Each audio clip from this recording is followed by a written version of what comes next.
Look, we knew the war hit this economy like an earthquake. This is the first damage assessment, and it's not looking good. The fingerprints of the conflict all over this inflation report. So consumer prices up by 0.9% month over month. That is triple the prior monthly inflation rate, and that is the highest in any month in almost 4 years. You got to go back to June 2022, back when gas was at $5 a gallon.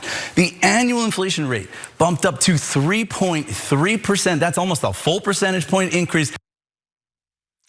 So these are the latest numbers from the Consumer Price Index, giving us just our first look at how the war in Iran is affecting our economy, with inflation going up higher than it has in multiple years. And Donald Trump, of course, has been telling us there's no inflation whatsoever. So I'm sure he'll take this news very seriously. But Cenk, what are your 2 cents? So we've got inflation going back up, highest in a couple of years. We've got almost every economic metric heading down. Is Donald Trump doing anything to help the economy? Anything to help the country internally at all? At all? And why would anyone get us into this disastrous, dumbass war and ruin their own economy? And there is no answer to that. There is no answer to that other than obviously Israel wants it. So whatever Israel wants, Israel gets. So when you're paying more at the pump, and when you see all these terrible metrics and all the higher prices, every time you should think, thanks Israel, really appreciate it. And in fact, I'm gonna add one more devastating fact after John is done. Yeah, the overall picture with inflation is just getting so bad that I'm now reading that for Cenk, for you to maintain your level of influence, you're gonna have to start giving 3 or 4 cents, actually, just to keep pace. Anyway, so there is some evidence in some specific sectors of the economy that there was containment regarding inflation, which by the way might lead you to think that had Donald Trump not started this stupid war, maybe he would have had some actual good economic numbers for the first time in his administration, but not so because of his stupid choices. So let's jump into what CNBC is reporting. The Iran conflict was a story for the monthly inflation reading.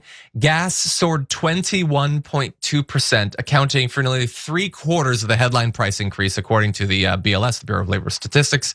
Take a look at this chart. You can see the overall change in the CPI month to month. And of course, Donald Trump takes over like 2/3 of the way through that chart. And yet he is now producing inflation gains month to month that look way more like the darkest days of the pandemic. That is what he has given to us. March 2026 is the highest monthly inflation rate since 2022. And it takes a lot to produce that, either a significant act of God or a significant act of stupidity. And I think it's the latter in this particular case, but why don't we turn to CNN for more insight? As far as why this happened, as you might imagine, a lot of this big increase in month over month was driven by the fact that gasoline went up at a historic pace, right? The BLS says that about 3/4 of this monthly inflation rate increase is directly linked to gasoline. Gas prices up by 21% between February and March. That's the most in any month since they started tracking this back in 1967.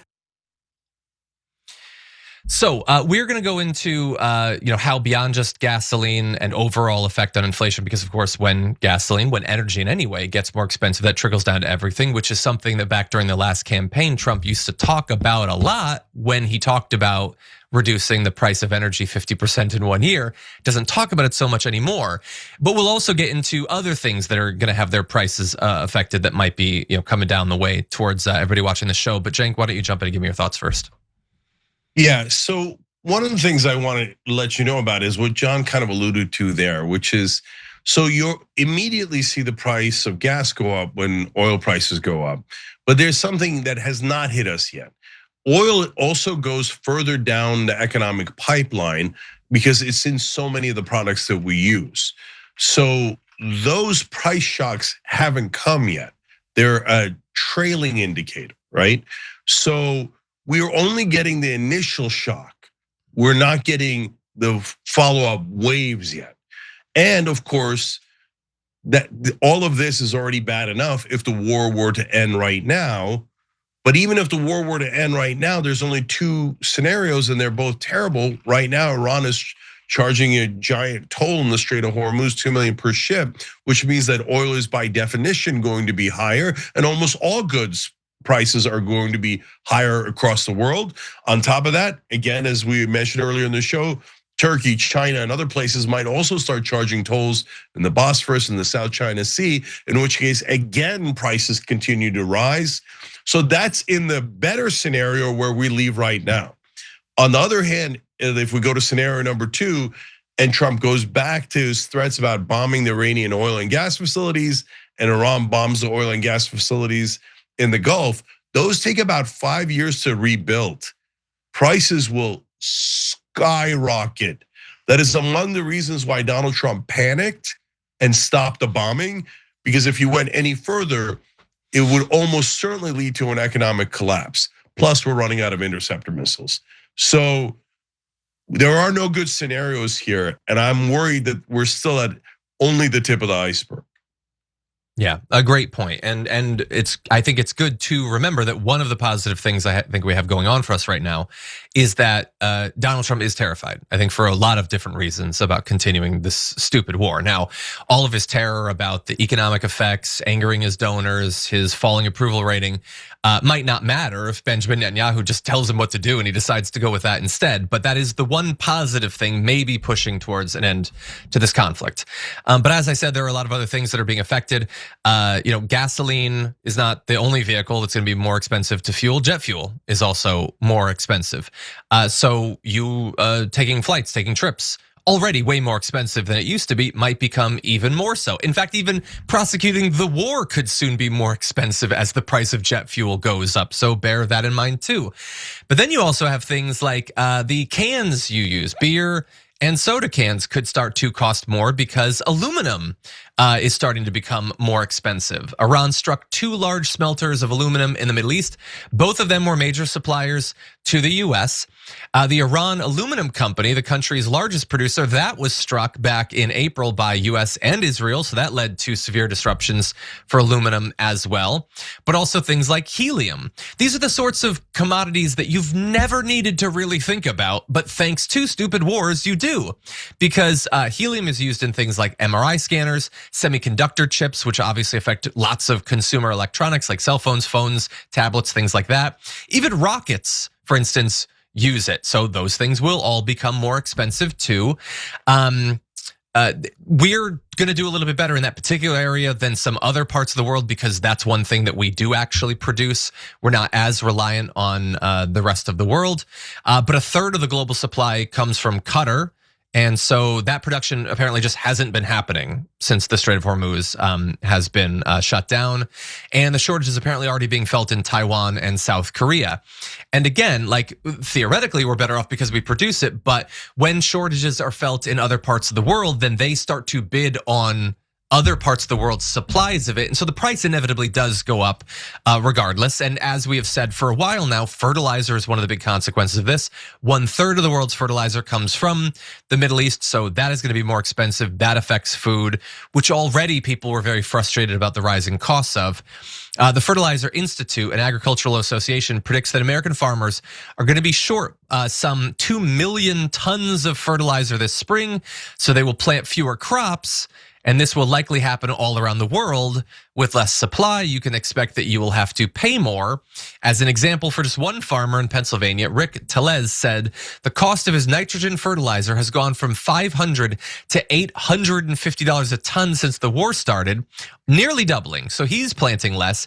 He says he'll probably have to cut his fertilizer tonnage by at least 30%. I'll be lucky to recover my costs, he says. And then there's other things, the price of plastics, petrochemicals, sulfur. I mean, the list very much does go on and on and on. But I just want to give one more example, Cenk, that I think is the most amazing because you might think there's no reason that this particular area would be affected by the war. But we had actually had a point earlier this year, less than a week before the war began, where finally mortgage interest rates were beginning to go down. Donald Trump has been like begging and pleading and threatening to make that happen. It's finally going down. It had fallen below 6%, the first time that it had in nearly 2 years. And then within days of attacking Iran, that number jumped back up to 6.5%, going up by nearly 10% in a matter of days because of what Donald Trump chose to do. And that is basically because with the chaos, not only the military chaos, but the economic chaos that it has produced, the cost of borrowing has gone up basically in every area, and mortgages are not unaffected by that, Cenk. So it really is basically just everything and everywhere is more expensive. And I just want to remind everyone, we were already talking about an affordability crisis before he decided to launch this war, and he only made it worse in every conceivable way. Yeah, our members and viewers are killing it today. Let me go to another member on tyt.com here. And by the way, if you want your comments as part of the show, tyt.com/join or hit the join button below on YouTube. Teddy, Lucy, Linda wrote in, the American government thinks Iranians are nothing more than a bunch of desert rats. Wrong, far from it. And now we will pay the price for their racism and their arrogance. So why I think that's a good point is, yeah, I'm positive that Donald Trump thought like, Iranians, we're America. They're like stupid Muslims or something, right? Yeah, they've been preparing for this war the entire time because their lives are on the line. This is existential for them, right? So have they made a ton of mistakes? Of course, like the Ayatollah getting wiped out in the beginning. What a huge mistake. So it's not like they're like nailed it perfectly or anything like that. But did they think ahead? Hey, it's super easy for America and Israel to bomb our stationary missile launchers. So why don't we make them mobile? And they did. It's really easy for them to destroy our Navy. But what if we could plant the mines in the Strait of Hormuz in a different way? And they figured that out. So like unfortunately, our leaders' racism or arrogance or both led them to believe like they won't figure anything out. I mean, Trump was so stupid, he thought they weren't even gonna close the Strait of Hormuz. Well, that was obviously their go-to move. So yes, our overconfidence and the fact that our leaders are much dumber than the average leader of a country, certainly the ones we're attacking, is a giant problem. Hegseth couldn't figure out, oh, they're gonna move the missile launchers. Oh, they have thousands of drones and the drones cost less than our interceptors.